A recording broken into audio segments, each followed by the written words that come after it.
ബലിപെരുന്നാൾ ദിനത്തിലും ഗാസയിൽ കൊടും ക്രൂരത തുടർന്ന് ഇസ്രയേൽ. സ്ത്രീകളും കുട്ടികളും ഉൾപ്പെടെ 42 പേരാണ് കൊല്ലപ്പെട്ടത്. ഹമാസ് ചെറുത്തുനിൽപ്പിൽ 5 സൈനികർ കൊല്ലപ്പെടുകയും 17 പേർക്ക് പരിക്കേറ്റതായും ഇസ്രയേൽ സേന അറിയിച്ചിട്ടുണ്ട്. പട്ടിണി പിടിമുറുക്കിയ ഗാസയിൽ ഭക്ഷ്യവിതരണം പൂർണ്ണമായിട്ടും നിർത്തിവെച്ച ഇസ്രയേൽ വ്യാപക ആക്രമണങ്ങൾ തുടരുകയാണ്. ഗാസയുടെ വിവിധ ഭാഗങ്ങളിൽ ഇന്നലെ ബലിപെരുന്നാൾ ദിനത്തിൽ 42 പേരെയാണ് ഇസ്രയേൽ കൊലപ്പെടുത്തിയത്. 33 മാസത്തിലേറെ തുടരുന്ന ഉപരോധം മൂലം പട്ടിണിയിലായ മനുഷ്യർക്ക് ഒരു നേരത്തെ ആഹാരം പോലും കൈമാറാനും ഇസ്രയേൽ വിസമ്മതിക്കുകയാണ്. ഇനിയൊരു അറിയിപ്പുണ്ടാകുന്നത് വരെ ബദൽ ഭക്ഷ്യവിതരണ സംവിധാനം ഉണ്ടാകില്ല എന്നാണ് ഇസ്രയേൽ അറിയിച്ചത്. കഴിഞ്ഞയാഴ്ച ഭക്ഷണത്തിന് വരി നിന്നവർക്ക് നേരെ നടന്ന വെടിവെപ്പ് സംഭവങ്ങളിൽ 110 പേർ കൊല്ലപ്പെടുകയും 1000-ലേറെ പേർക്ക് പരിക്കേൽക്കുകയും ചെയ്തിരുന്നു. ഗാസയിൽ കുഞ്ഞുങ്ങളുടെ ജീവൻ രക്ഷിക്കാൻ അന്തർദേശീയ സമൂഹം ഉടനടി എന്തെങ്കിലും ചെയ്തേ തീരുവെന്നാണ് യൂണിസെഫ് അഭ്യർത്ഥിച്ചിരിക്കുന്നത്. പട്ടിണി ആയുധമാക്കി മാറ്റുന്നത് ഒരു നിലയ്ക്കും അംഗീകരിക്കാൻ കഴിയില്ല എന്നും ഗാസയുടെ കണ്ണീരൊപ്പാൻ അസാധാരണ നടപടികൾ ആവശ്യമാണ് എന്നും ഫ്രാൻസും കാനഡയും വ്യക്തമാക്കി രംഗത്തെത്തി. അതിനിടെ 20 മാസം പിന്നിടുന്ന വേളയിലും ഗാസയിൽ ഹമാസിന്റെ പ്രതിരോധ വീര്യം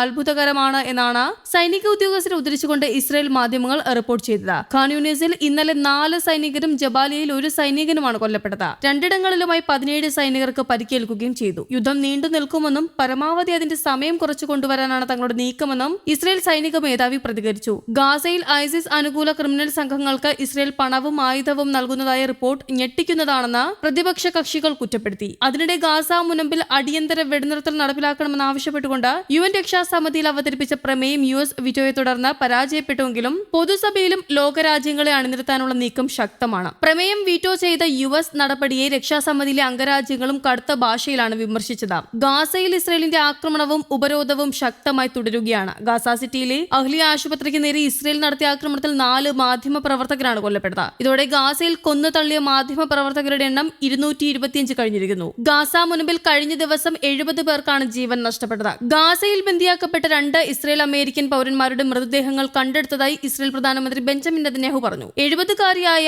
വെയ്ൻസൈനും 72 വയസ്സുള്ള ഹഗായിയും ഒക്ടോബർ 7-ന് ഹമാസ് നടത്തിയ ആക്രമണത്തിലാണ് കൊല്ലപ്പെട്ടതെന്നും ഇവരുടെ മൃതദേഹങ്ങൾ ഹമാസ് ഗാസയിലേക്ക് കൊണ്ടുപോയി എന്നും സൈന്യം അറിയിച്ചു. പ്രതിരോധ സേനയുടെ മിന്നൽ ആക്രമണത്തിൽ 5 ഇസ്രയേൽ സൈനികരാണ് കൊല്ലപ്പെട്ടത്. പതിയിരുന്ന് നടത്തിയ ആക്രമണത്തിൽ സൈന്യം ഉണ്ടായിരുന്ന കെട്ടിടം തകർന്നു വീണു. ഏതാനും സൈനികർക്ക് പരിക്കേറ്റതായും ഇസ്രയേലി മാധ്യമങ്ങൾ റിപ്പോർട്ട് ചെയ്തു. രക്ഷാപ്രവർത്തനം പുരോഗമിക്കുകയാണെന്നും തകർന്ന കെട്ടിടത്തിനടിയിൽ സൈനികർ കുടുങ്ങിക്കിടക്കുന്നുണ്ടെന്നും IDF അറിയിച്ചിരുന്നു. അതേസമയം ഇന്നലെ സഹായ വിതരണ കേന്ദ്രങ്ങളിലേക്ക് രാവിലെ 6 മണി മുതൽ വൈകിട്ട് 6 മണി വരെ മാത്രമേ യാത്ര അനുവദിക്കൂവെന്ന് ഇസ്രയേൽ സൈന്യം ഗാസയിലെ ജനങ്ങൾക്ക് മുന്നറിയിപ്പ് നൽകിയിരുന്നതാണ്. അനുവദിക്കപ്പെട്ട സമയത്തല്ലാതെ വിതരണ കേന്ദ്രങ്ങളിലേക്ക് പോയാൽ ജീവൻ അപകടത്തിലാകാൻ സാധ്യതയുണ്ടെന്നും മുന്നറിയിപ്പ് സന്ദേശത്തിൽ പറഞ്ഞിരുന്നു. തെക്കൻ ഗാസയിലെ സഹായ വിതരണ കേന്ദ്രത്തിൽ ഇസ്രയേൽ നടത്തിയ ഷെല്ലാക്രമണത്തിൽ 7 പേരോളം കൊല്ലപ്പെട്ടു. ജീവിതത്തിലെ ഏറ്റവും പ്രയാസകരമായ ഈദാണ് ഈ വർഷത്തേത് എന്നാണ് ഗാസ നിവാസികൾ അഭിപ്രായപ്പെട്ടത്. സാമ്പത്തികമായും മാനുഷികമായും സങ്കല്പിക്കാനാകാത്ത ദുരിതമാണ് ഞങ്ങൾ നേരിടുന്നതെന്നും ഗാസ നിവാസിയായ ഇബ്രാഹിം അഹമ്മദ് പറഞ്ഞു. കഴിഞ്ഞ ഈദാഘോഷങ്ങളിൽ സമാധാനവും സന്തോഷവും നിറഞ്ഞ ഈ പള്ളിയിലാണ് ഞങ്ങൾ പ്രാർത്ഥിച്ചിരുന്നത്. ഇന്ന് പള്ളി തകർന്നു കിടക്കുന്നു. ഞങ്ങൾ അവശിഷ്ടങ്ങൾക്കിടയിൽ പ്രാർത്ഥിക്കുന്നു എന്നും ഇബ്രാഹിം അൽ ജസീറയോട് പറഞ്ഞു. ഒക്ടോബർ 7-ന് തുടങ്ങിയ ഇസ്രയേൽ ആക്രമണത്തിൽ ഗാസയിൽ 54,677 പലസ്തീനികളാണ് കൊല്ലപ്പെട്ടത്.